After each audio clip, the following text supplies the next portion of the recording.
There is some information about how long it takes to have a child. And so this research is done in the 1950s and really hasn't changed much since then. So when couples are trying to have a child, when they're actively trying to conceive, about half of them conceive within the first 3 months, about 70% within the first 6 months, and about 85% conceive a child after a year. Next slide, please. So we have to determine when is the appropriate time that couples should seek assistance. And we have a professional society, it's termed American Society of Reproductive Medicine. So they set forth some definitions. So we do use these because we use these definitions to counsel patients about when they should seek care. And so the definition for infertility, according to our society, is a disease that's defined by the failure to achieve a successful pregnancy after 12 months of trying, having intercourse between the man and the woman. 12 months or 1 year. This definition, however, is modified because we think earlier evaluation is warranted if the woman is older. So for instance, if the woman is over the age of 35 years, then we think it's worth consulting a specialist after 6 months of trying. What is the incidence of infertility? In other words, in the population, and as Fartun was mentioning, it's blind to ethnicity. So in Caucasian and in African descent patients, the incidence is about the same. So about 10 to 15% of couples are affected by infertility. This means approximately 1 out of 8 couples experiences some problems. Okay, this slide, it's hard to probably read it from your chairs, but it's breaking down the causes of infertility. In other words, when is it attributable to the woman? When is it attributable to the man? When is it attributable to both? Or in what percentage of the time do we not really know? Is it attributable to the man or the woman? And what I'd have to say is that these colors on the bottom are reflecting problems that are related to the man. And sometimes I think that isn't as appreciated because, of course, the woman has the baby and carries the baby, but a lot of times the fertility problem can derive from the man to begin with. In other words, the man may not have adequate amount of sperm, adequate number of sperm. The sperm and egg have to come together to produce a baby and a child. And I'll just point that out to begin with. We usually know the cause of infertility in about 85% of the couples. So about 15% of the time we don't know. And when, like I said, when we do know, it's pretty close to almost half that are related to the man or the woman, and sometimes a problem with each.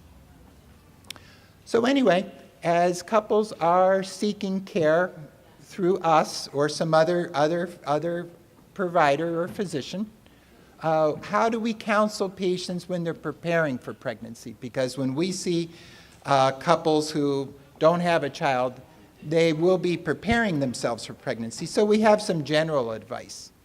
I'll start with some advice for the women planning pregnancy. It's ideal if a woman is trying to achieve a normal weight. So if a woman is underweight, if she tried to gain weight, that would be advisable. If a woman is overweight, sometimes it's good to try to lose some weight. Smoking cigarettes, we would usually advise that women try to reduce or stop. Avoid other types of illicit drugs.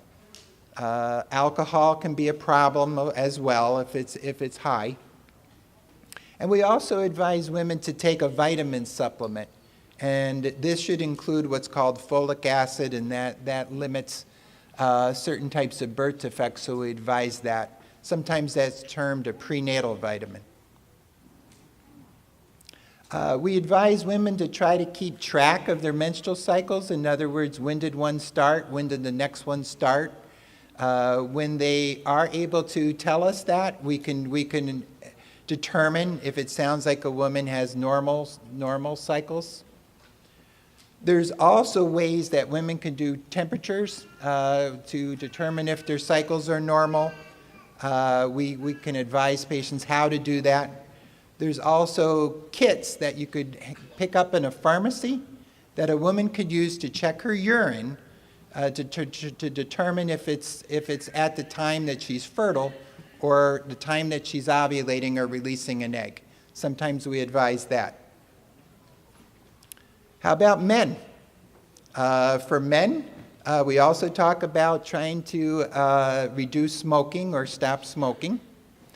Avoid other recreation drugs, moderate alcohol as well. So a lot of these are just general health tips. We think it might be good for men to take a multivitamin too, because that could help their fertility potential in some cases. For men, we just advise to try to avoid hot baths, saunas, whirlpools, or high temperatures in the bath, as well as tight-fitting clothing. Next slide. Okay, so if a couple comes to see us, what happens? So what happens during an infertility evaluation? Back, please. I'll just point out that there'll be a medical team, so it'll be a doctor, and a doctor has a bunch of people helping them. We have nurses, we have office staff, we have scheduling staff, laboratory staff. So a doctor needs a whole team, a medical team, to see patients. And then for an infertility evaluation, as the picture depicts, we like to see the man and the woman. Who performs infertility evaluations? Well, a gynecologist can. And a gynecologist is a specialist, a doctor that specializes in a woman's reproductive system. There's a type of specialist that's called a reproductive endocrinologist. So I am a reproductive endocrinologist.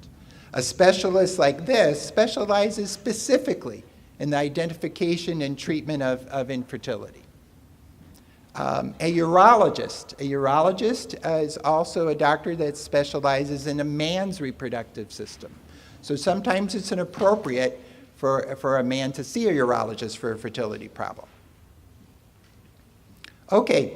So what happens when patients come to the office and what do we do? We obtain a history, a medical history from both the male and the female, because we want information about both. We likely recommend testing, because there's different kinds of tests to be performed to determine what the cause of infertility is. So we do recommend testing for both the woman and the man. Some common tests, and I'll get into this a little more as the slides proceed, but some common tests are some hormone tests, blood tests of the woman, what's called a hysterosalpingogram, or an HSG, which is an X-ray of the fallopian tubes for the woman. A pelvic ultrasound or a vaginal ultrasound is another test to evaluate the woman. And there's a test to evaluate the man that's called the semen analysis. And this is looking at the man's emission, or the man's semen, to count the number of sperm and the appearance of the sperm in the semen. In certain circumstances, we do additional testing. And in certain circumstances, there are surgical procedures that are sometimes necessary for the woman, including procedures that are termed laparoscopy and hysteroscopy, which can check a woman's reproductive system. When women have some hormone tests, some of the tests that we do is trying to determine if a woman is having problems related to her age, because as a woman gets older, her fertility can decline.